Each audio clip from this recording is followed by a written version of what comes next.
biggest thing in a while. I don't know if we've ever seen, like, because it dominated the headlines for the summer. They were talking about it not in just hip hop and soul magazine and not in just soul and urban radio station. This thing had taken a personality of its own. Right. And that's Kendrick and Drake. Mm-hmm. And you're the first guy that you're the first person I've actually had that's in the industry. Mm-hmm. So when you heard it, what went through your mind? About time. I'm tired of niggas acting like they cool with each other, man. And when you know they're not, huh? Yeah, man. Like, that's cool to me. Like, just speak how you really feel, bro. Like, f it. Like, you know what I'm saying? Like, about time, yo. Did Drake take it too far? He's suing the man. Nah, I mean, that sound like a Drake move to me. Damn, well, but see, the thing, what I'm confused by is that so many people came for Drake, and especially some of the guys that I thought Drake was cool with, because he had done music with them, he had been on their albums, he had been on his. Well, he's a musician and a businessman, right, in my eyes. So it's like, if he's not in the public eye winning, you know, musically, he's going to get a win wherever he can. Right. Like, I mean, it's a smart thing to do. Like, right. In my opinion, like, I think they're playing it exactly how they're supposed to. So you think this was orchestrated? You don't think this is they got real beef? Or this no, I don't think them with each other at all.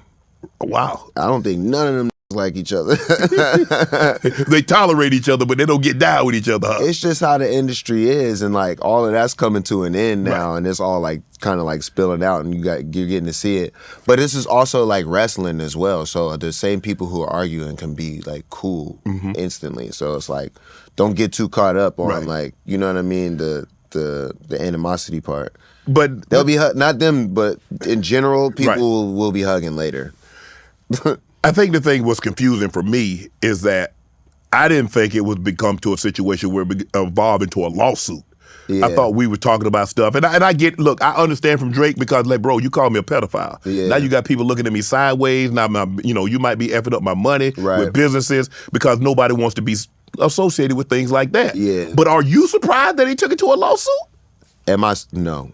Really? No. Come on. I wish we ain't never.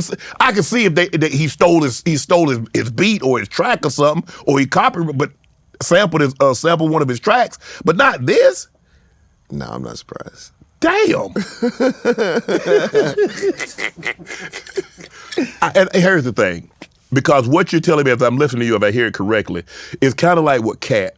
When Cat came on and said what he said, he opened what comedians already knew to be true, that a lot of us don't get along with each other. But Cat brought it to the forefront. You're saying, yeah, there are a lot of people that don't get along with each other, and they've been faking, they feel like they buddy. But what K-Dot and Drake did, they're like, I want everybody to see. Right. We really don't F with each other. Yeah, exactly.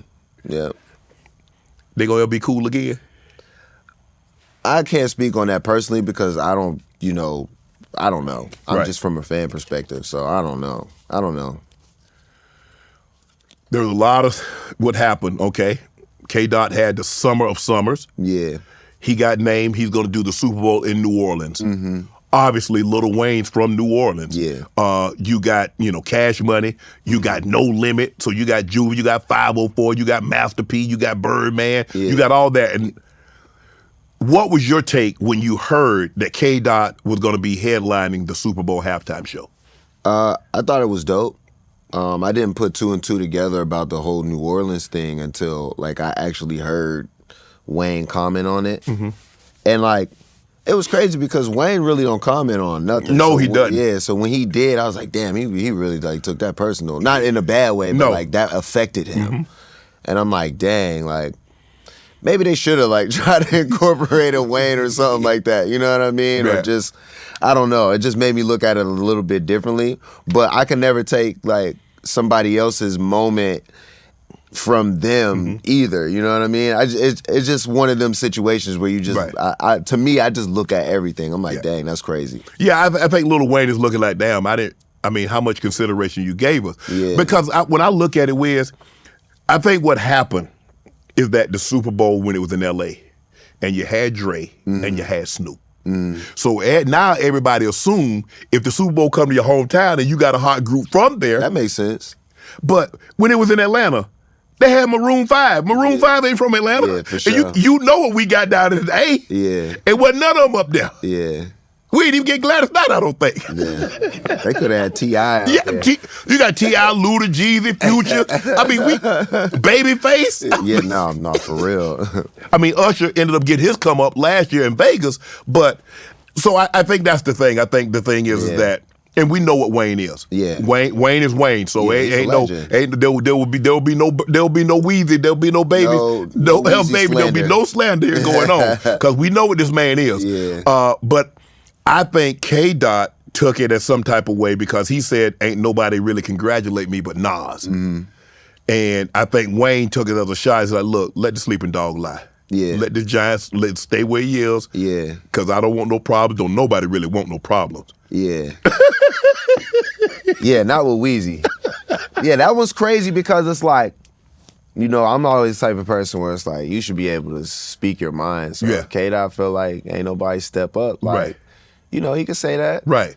And Wayne could say what, you know, that he's pissed about, like, not being there. Yeah, two things can be true. Yeah, exactly. K-Dot didn't get the love and support that he thought he would get from the community. Right. And Weezy could feel that he was slighted because he's from New Orleans, he's a mainstay, and he should have been getting an opportunity. Now, that's not to say that Kendrick won't invite him up and do something. That's not to say that won't happen. Right. But I think Wayne is probably thinking like, bro, I'm big enough to headline this thing. Oh, hell yeah. He's definitely thinking that. And he's thinking that he knows the right people, that them people didn't look out for him. Right. So he's not even looking at Kendrick crazy. It's like, what's up with the people who put this together? Like, why aren't y'all, you know, looking out for me? You know what I'm saying? Right. It could be like that.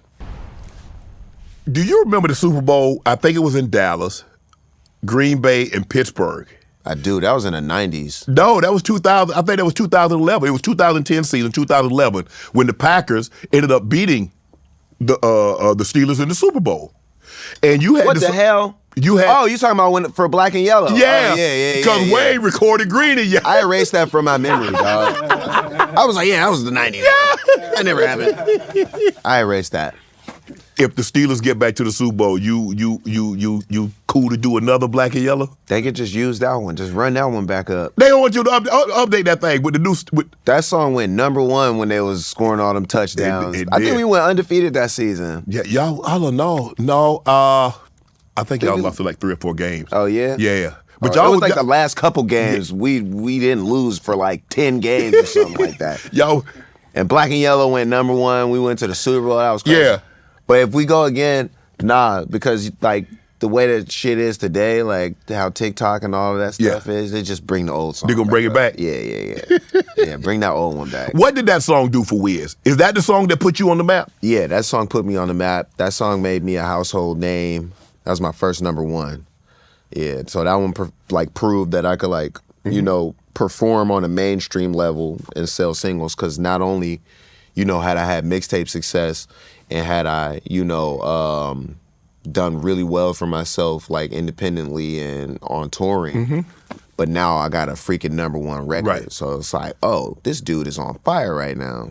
What made you what made you do that song? Because if I'm not mistaken, I think I heard you say the song was about a car. It's about a car and it's about my jewelry. Okay. And it was about being from Pittsburgh, because like even you see right here, like my logo is black and yellow. Yeah. So it's like hometown pride. Right. And that was my main thing. I was like, if I'm gonna get a single, I can rap about whatever the hell I want to. I was like, but I want my first single to be about like where I'm from. I just thought it was the right thing to do. It was like some hip hop shit to do. Like, you know what I mean? Like that's like classic hip hop shit. It's like just rap where you from. Right. So that was my first single, and that's what I did. Want to join Club Shay Shay? Become an official member by hitting that subscribe button, where you never know who's going to be joining us for drinks and conversation. Don't be late to the party, because you know we like to do something before 2 something.